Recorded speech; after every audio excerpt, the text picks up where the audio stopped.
Tonight we are looking at 3 horrifying caving stories that went horribly wrong.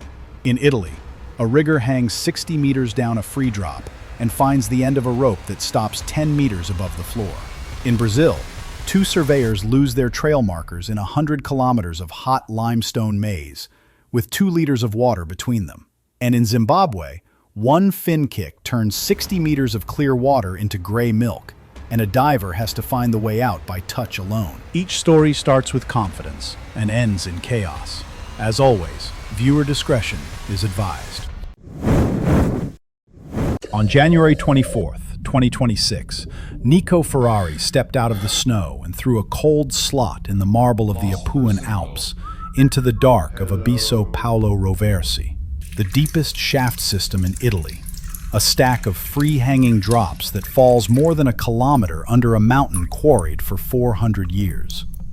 He was rigging ahead of a survey team, drop the big pitches, hang the ropes, and be back at the entrance in 14 hours. Nico was 34 years old, an expedition rigger who had logged 600 pitches across 9 years, the one his club sent first into anything vertical. His habit was chalk and arithmetic. Before every drop, he wrote the rope's length on the bag in white chalk and the pitch's depth beside it. Because a rope, he told the young ones, is a promise with a number on it. The plan called for 11 pitches in 14 hours, working alone, with the team following the next morning. Here is what you need to understand about a free-hanging pitch. The rope does not touch the wall anywhere between the anchor and the floor. There is nothing to stand on, nothing to grab, and no way to know how far the end is below you until your light reaches it. A rope that is too short does not warn you, it simply stops. The first 8 pitches went perfectly. Bolts humming under the hammer, gates clicking home, bags scraping down the marble as he moved, his chalk numbers matching the survey book every time. At the 9th pitch, he pulled a rope bag marked in chalk for 90 meters, and clipped it to the anchor above a drop the book called 82. 40 meters down, that is when the arithmetic came apart. The promise on the fabric had already failed by 20 meters, because the bag had been recut in November after a damaged section was trimmed, and nobody rewrote the chalk. His descender ran smoothly down into black air that gave him nothing to judge against. What he didn't know, 60 meters into a free hang, the rope under him ended 10 meters short of the floor. And that habit would now be the only thing worth anything down there. Chalk and arithmetic, a number written on a bag, and a man who counted everything twice. His light found the end. The rope stopped. Panic arrived on time. He was hanging in air.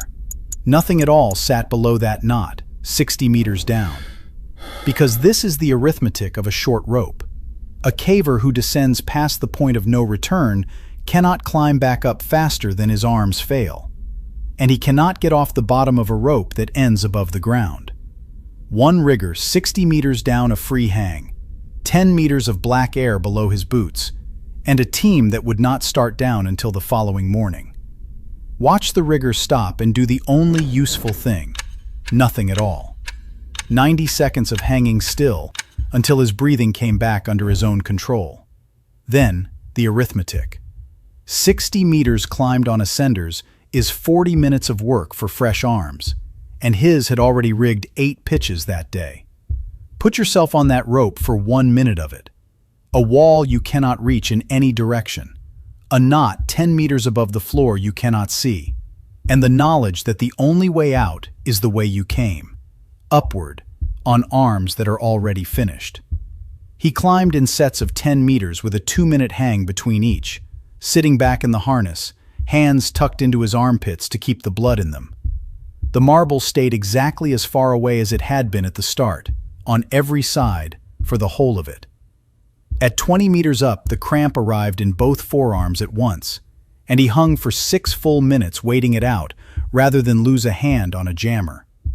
40 meters above him, the anchor held a rope he now knew the true length of, and below his boots, the dark simply continued. 50 minutes after his light found the end of the rope, he got a boot onto the ledge at the 9th anchor and lay on the marble with the rope still clipped to him, laughing at the ceiling.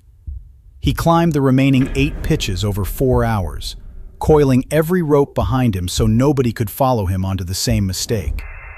He came out into a January morning in the Apuan marble at 7:10, sat down in the snow, and wrote a number on the back of his hand. He survived on 90 seconds of stillness and 50 minutes of climbing, and the club's inquiry ruled the near miss a labeling failure that had already failed 1 rope. Every cut rope is now remeasured and remarked the same day by the person holding the knife, with 0 repeats in the 2 seasons since.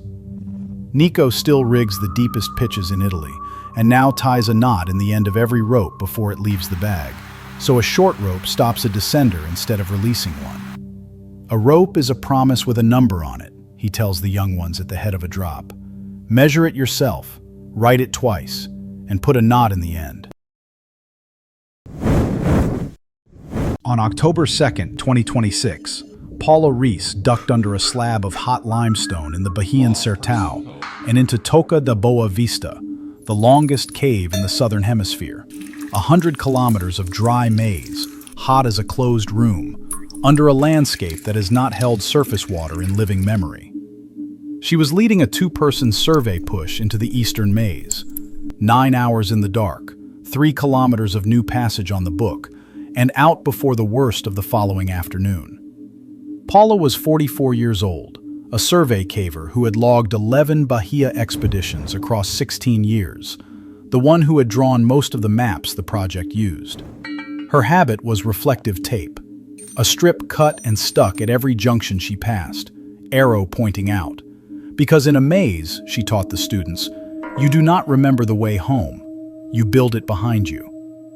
The plan gave the pair 4 liters of water each and 9 hours underground, in a cave whose temperature sits at 30 degrees and holds no water in it at all. Here is what you need to understand about a hot maze. Toca da Boa Vista holds no streams, no drips, and no pools, and it sits near 30 degrees with humidity high enough that sweat does not evaporate. A caver working hard in there loses about a liter an hour and cannot replace a drop of it from the cave.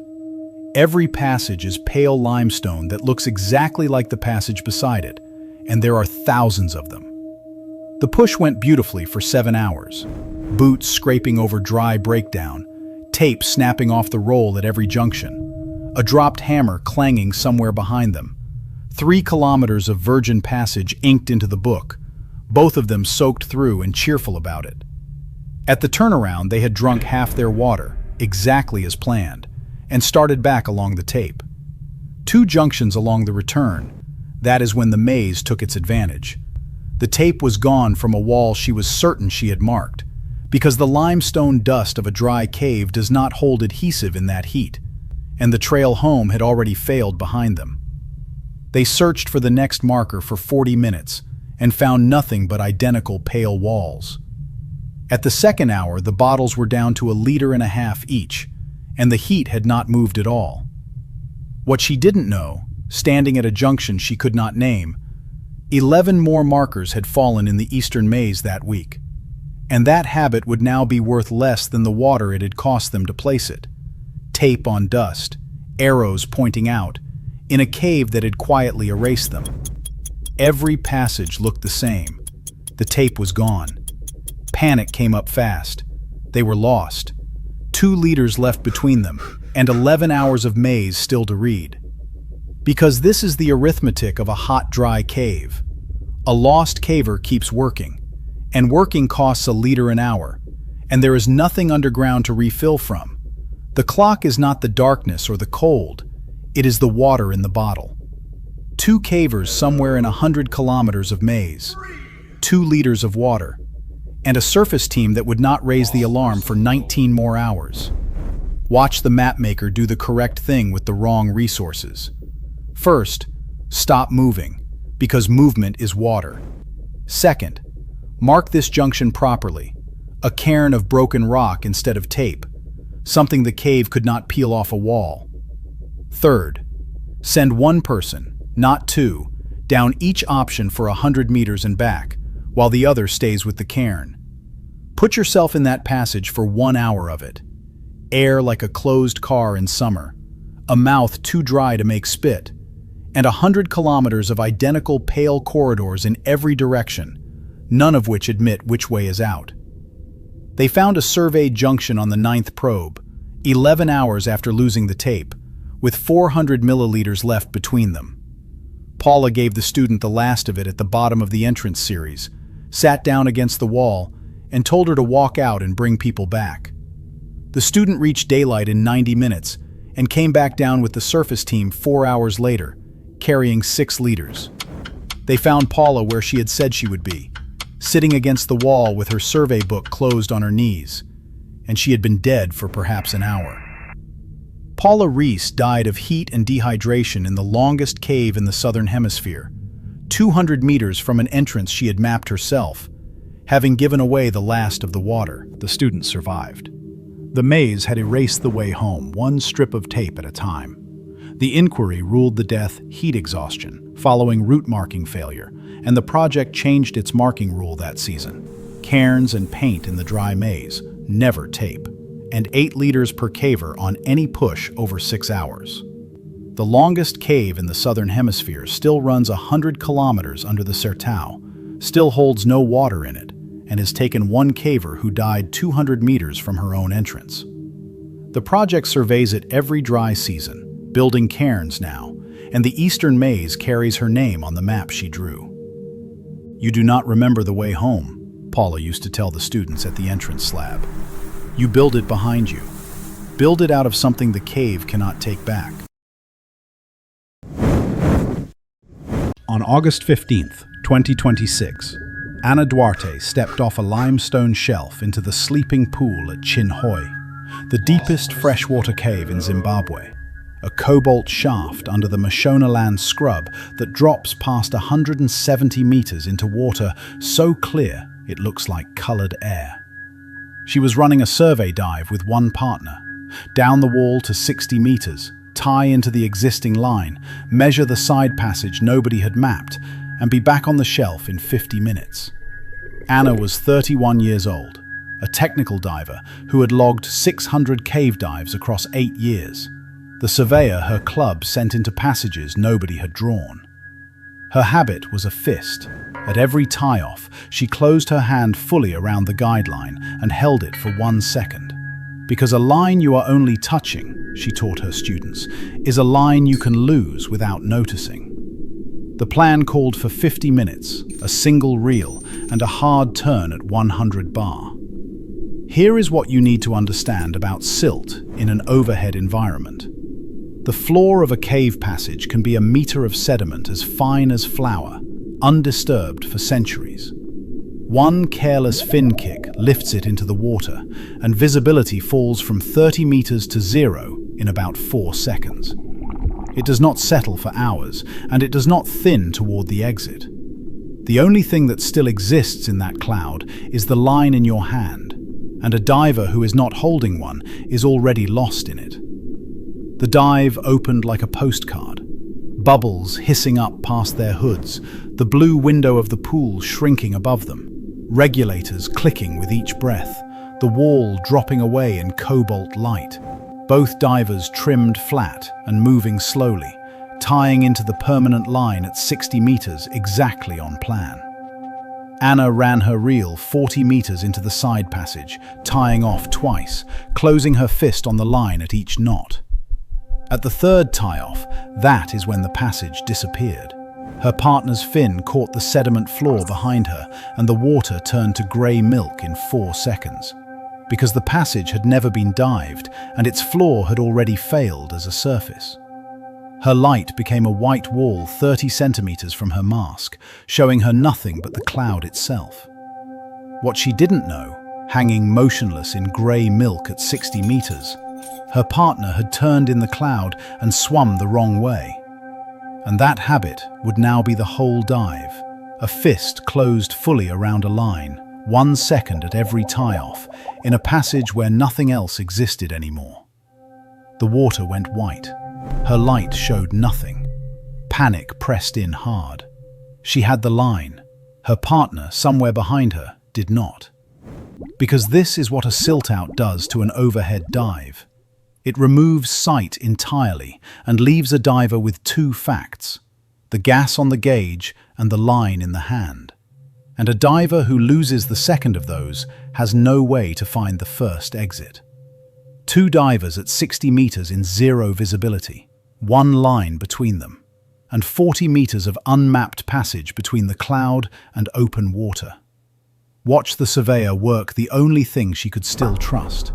First, stop finning entirely and let the fist do the thinking, thumb and forefinger reading the direction of the knots.